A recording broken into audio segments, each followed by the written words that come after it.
सुप्रभात प्यारे बच्चों, आप सबका एक बार फिर इस वीडियो क्लास में मैं स्वागत करती हूँ।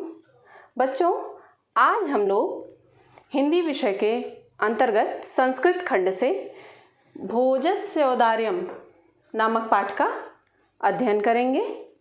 इसका अर्थ है बच्चों भोज की उदारता, जो कि भोज प्रबंध से हमारी पाठ्यपुस्तक में संकलित है। बच्चों, इसका संदर्भ हम लोग जानेंगे। पहले प्रस्तुत गद्य अवतरण या प्रस्तुत श्लोक, इसमें श्लोक भी है बच्चों और गद्य अवतरण भी है। हमारी पाठ्यपुस्तक हिंदी के संस्कृत खंड के अंतर्गत भोजस्य औदार्यम नामक पाठ से लिया गया है। अब हम लोग पाठ का हिंदी अनुवाद जानेंगे बच्चों। ततः कदाचित् द्वारपाल आगत्य महाराजं भोजं प्राह देव कौपीनावशेषो विद्वान् द्वारि वर्तते इति।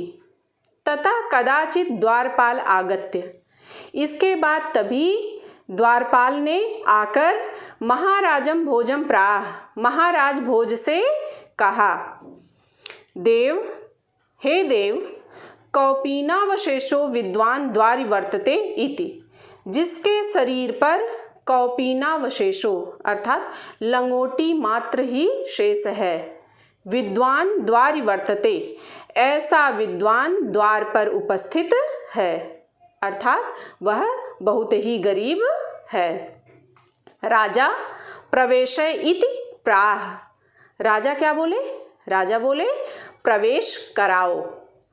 ततः प्रविष्टः सः कवि भोजमालोक्य अद्य में दारिद्र्य नाशो भविष्यतीति मत्वा तुष्टो हर्षाश्रुणि मुमोच।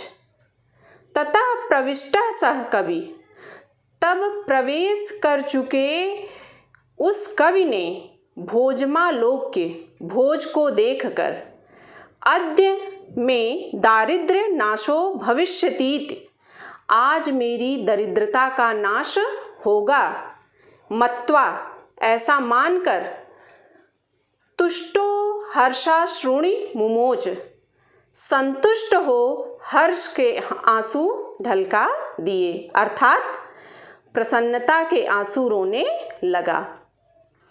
राजा तमालोक्य प्राह, राजा ने उसे देखकर कहा, कवे हे कवि किम रोदश इति, क्यों रोते हो?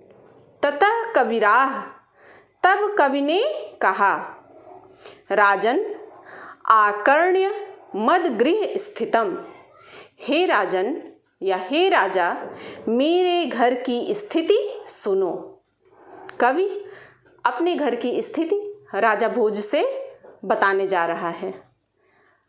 अये लाजानुच्चय पथि वचन माँ कर्ण गृहिणी शिशो कर्णौ यत्नात् सुपिहितवती दीनवदना मयि क्षीणोपाये यद कृतं दृशावश्रुबहुले तदन्तः शल्यं मे त्वमसि पुनरुद्धर्तुं मुचितः।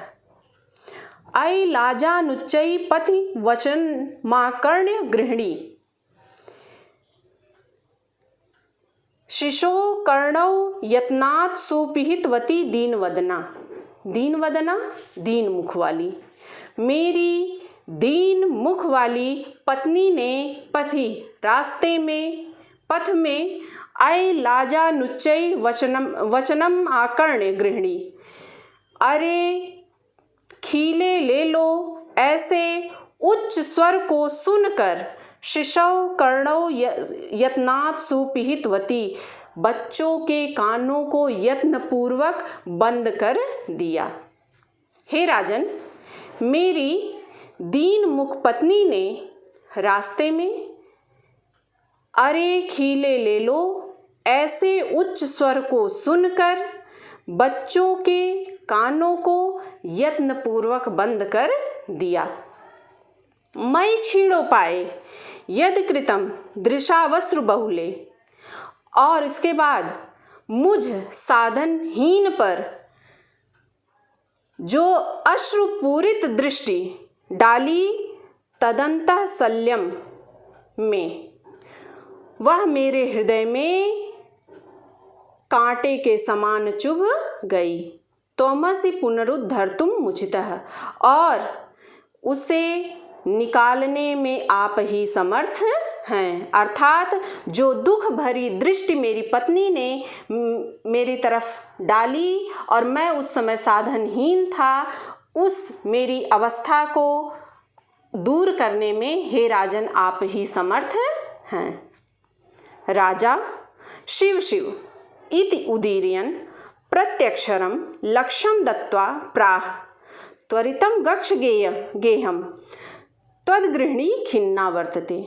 राजा शिव शिव इति उदीरयन्, राजा शिव शिव ऐसा कहते हुए प्रत्यक्षरम लक्ष्यम दत्त्वा प्राह, प्रत्येक अक्षर पर लाख मुद्राएं देकर कहा, त्वरितम गच्छ गेहम, तुरंत अपने घर जाओ, त्वद्गृहिणी खिन्ना वर्तते, तुम्हारी पत्नी दुखी है।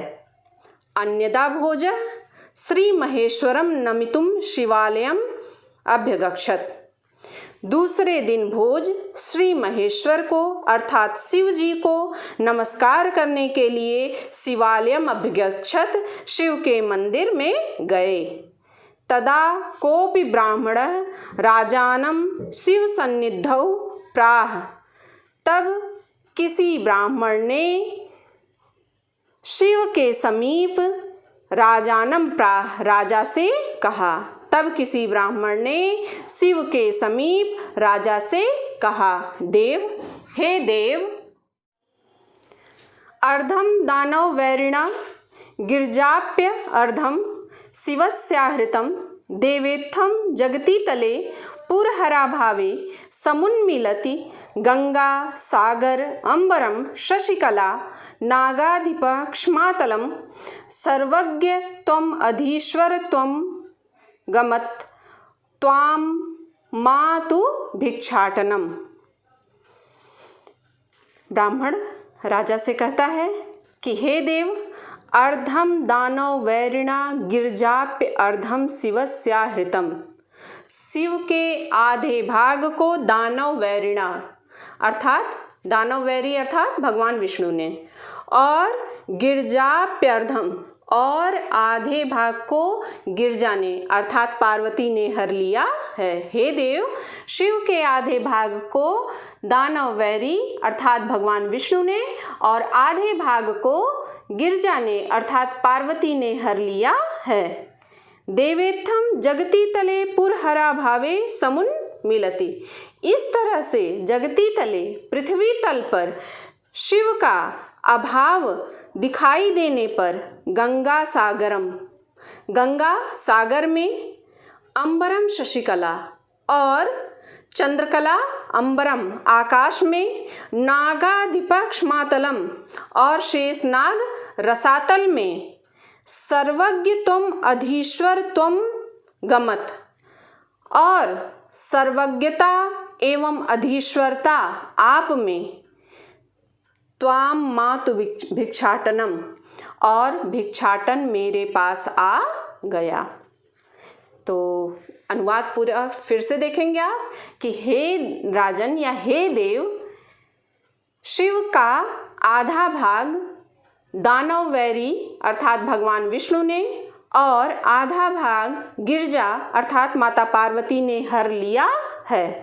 तो हे राजन, इस तरह से पृथ्वी तल पर शिव का अभाव दिखाई देने पर गंगा सागर में, चंद्रकला आकाश में और शेषनाग रसातल में तथा सर्वज्ञता एवं अधीश्वरता आप में आ गई और भिक्षाटन मेरे पास आ गया है। इस तरह से शिव के संपूर्ण गुण बट गए हैं।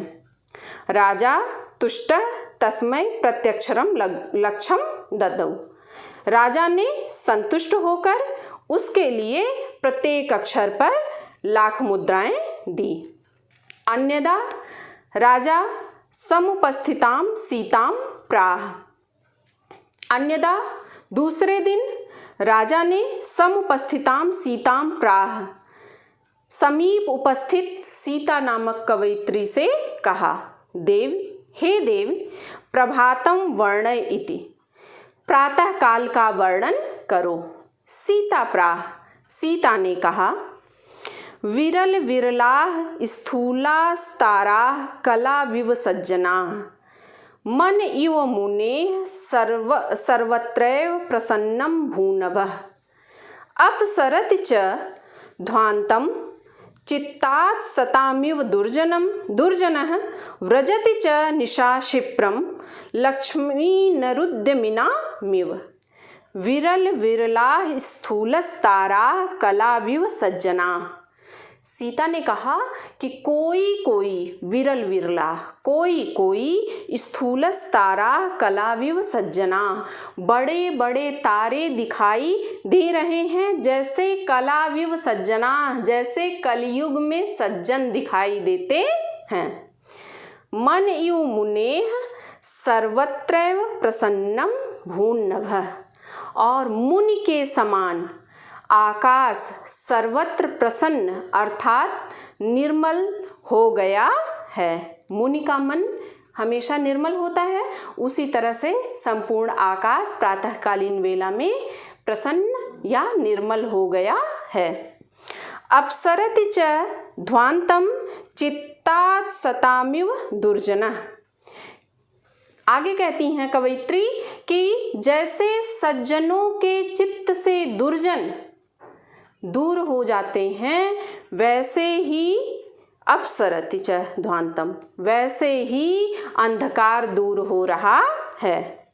व्रजति च निशा क्षिप्रम लक्ष्मीरनुद्यमिनामिव, और रात्रि उद्यमहीनों की लक्ष्मी की तरह तेजी से भागी जा रही है। अर्थात जो आलसी पुरुष जो होते हैं, जो उद्यमहीन होते हैं, उनके धन ज़्यादा समय तक उनके पास टिकते नहीं हैं, उसी प्रकार से उसी भांति रात्रि भी प्रातः होने पर ज़्यादा समय तक टिक नहीं पाती है।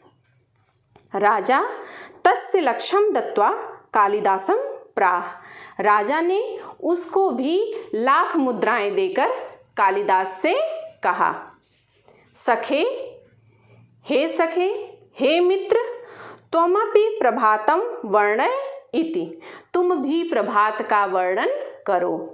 ततः कालिदासः प्राह, तब कालिदास ने कहा, अभूत प्राचीपिंगा रसपतिरिव प्राप्य कनकम गतच्छाया चंद्रो बुधजन इव ग्राम्य सदसि क्षीणम क्षीणास्तारा नृपतय इवानुद्यम परा न दीपा राजन्ते द्रविण रहिता नामिव गुणाः।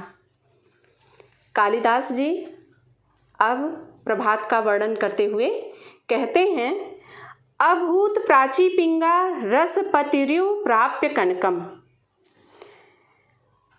प्राची पिंगा, प्राची पूर्व दिशा, पिंगा पीली हो गई है, तो अभूत प्राची पिंगा रसपतिरिव प्राप्य कनकम, पूर्व दिशा सुवर्ण को प्राप्त कर पारे की भांति पीली हो गई है।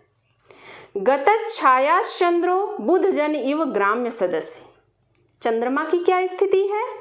गंवारों की सभा में विद्वान लोगों की तरह चंद्रमा भी कांतिहीन हो गया है।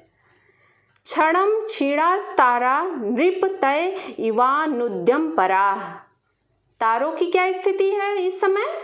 उद्यमहीन राजाओं की तरह तारे क्षण भर में क्षीण हो गए हैं। न दीपा राजन्ते द्रविण रहिता नामिव गुणाः, धनहीनों के गुणों की तरह दीपक भी अब चमक नहीं रहे हैं। सूर्य की प्रातःकालीन किरणों के आ जाने के बाद दीपक की कांति भी क्षीण हो गई है।